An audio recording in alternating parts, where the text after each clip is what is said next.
নমস্কার, কেমন আছেন বন্ধুরা? সমৃদ্ধির খুলসুটি ঘরকন্যার আরেকটি ছোট্ট ব্লগে সবাইকে স্বাগত জানাই। সকাল সকাল প্রিয় বন্ধুদেরকে সুপ্রভাত জানিয়ে আমার ছোট্ট ব্লগটি শুরু করছি।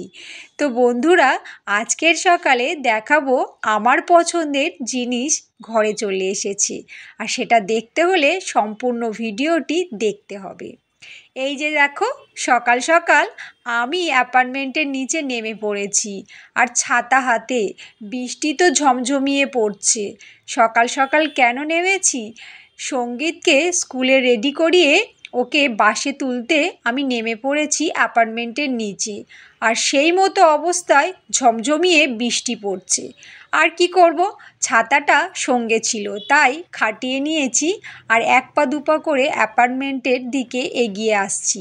তো চলো, এরপর রুমে চলে এসে ড্রেস চেঞ্জ করে খুব খিদে পেয়েছে, তাই পরোটা আর ঘুগনি খাওয়া স্টার্ট করে দেব। তো বন্ধুরা, কারা কারা পরোটা ঘুগনি খেতে পছন্দ করো তারা সকাল সকাল চলে আসতে পারো আমাদের বাড়িতে, পরোটা ঘুগনি খেয়ে নিতে পারো আমার সাথে। তো চলো বন্ধুরা, আমি খেয়ে নিচ্ছি ঝটপট করে, আর আজ দেখাবো আপনাদেরকে একটা নতুন জিনিস।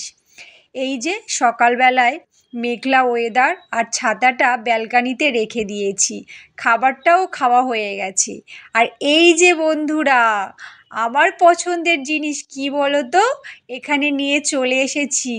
বলো তো বন্ধুরা, কারা কারা এই জিনিসটি পছন্দ করো ঠিক আমার মতো?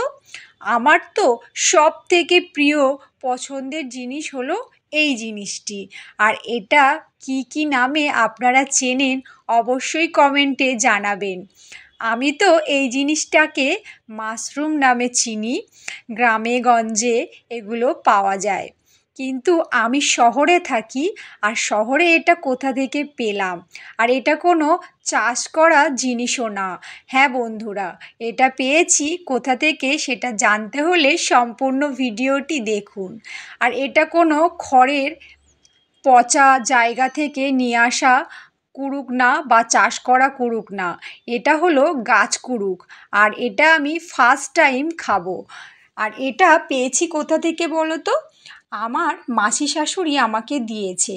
হ্যাঁ, শ্বশুরবাড়িতে গিয়েছিলাম, আর ওখানে বর্ষাকাল তো, বর্ষাকালে গাছে গাছে এই কুড়ুকগুলো হয়ে রয়েছে, মানে গাছের গোড়ায় গোড়ায়। তো এটা ফার্স্ট টাইম আমি রান্না করব, আর ফার্স্ট টাইম আপনাদেরকেও দেখাবো যে এটা কীভাবে খেতে হয়। আমি গরম জলে ভালো করে কুড়ুকটাকে, কুড়ুক মিন্স মাশরুম, আমরা বাংলা ভাষাতে কুড়ুক বলি। তো মাশরুমকে ভালো করে গরম জলে ওয়াশ করে নিয়েছি, আর পরিষ্কার করে কেটেও নিয়েছি। এরপরে গরম তেল করে কড়াইয়ে নিয়ে নিলাম। তারপরে দিয়ে দিলাম কি বলো তো, শুকনো লঙ্কা আর কালো জিরের ফোড়ন। মানে তেলটা গরম হয়ে যাওয়ার পরে শুকনো লঙ্কা আর কালো জিরের ফোড়ন দিয়ে দিয়েছি, আর ওটা একটু নেড়ে চেড়ে নেব। আর সাথে দিয়ে দেবো কুচানো পেঁয়াজ আর কাঁচা লঙ্কা চেরা।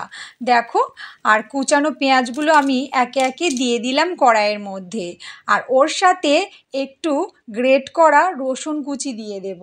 হ্যাঁ বন্ধুরা, মাশরুমে রসুন কুচি অবশ্যই লাগে, তাহলে খাবারটা বেশি টেস্টি হয়। এই যে দেখো, লাল লাল হয়ে গেছে পেঁয়াজগুলো। এরপরে আমি কোচানো মাশরুমগুলো দিয়ে দিচ্ছি। দেখো, একদম পরিষ্কার করে কেটে ধুয়ে রেখেছিলাম, আর সেটাকে একটু হালকা করে নেড়ে চেড়ে নেব। এই যে দেখো, আমি নাড়াচাড়া করছি, আর খুব ইজিলি ঘরে এটা বানানো যায়। আর আমি এর সাথে একটু মিট মশলা অ্যাড করে দিলাম, আর এটা খেতে একদমই মাংসের মতো হয়। আর এই যে দেখো, আমার মাশরুম রান্না অলরেডি হয়ে গেছে। তো দেখলে বন্ধুরা, খুব সহজেই মাশরুমটা রান্না করে ফেলেছি। আর এভাবেই আপনারাও করতে পারেন যদি আপনাদের পছন্দের জিনিসটি মাশরুম হয়। এটা আমার পছন্দের জিনিস, তাই আপনাদের সামনে তুলে ধরলাম। আর ফার্স্ট টাইম আমি গাছ কুড়ুক খেলাম। তো আজকের রেসিপিটি কেমন হয়েছে?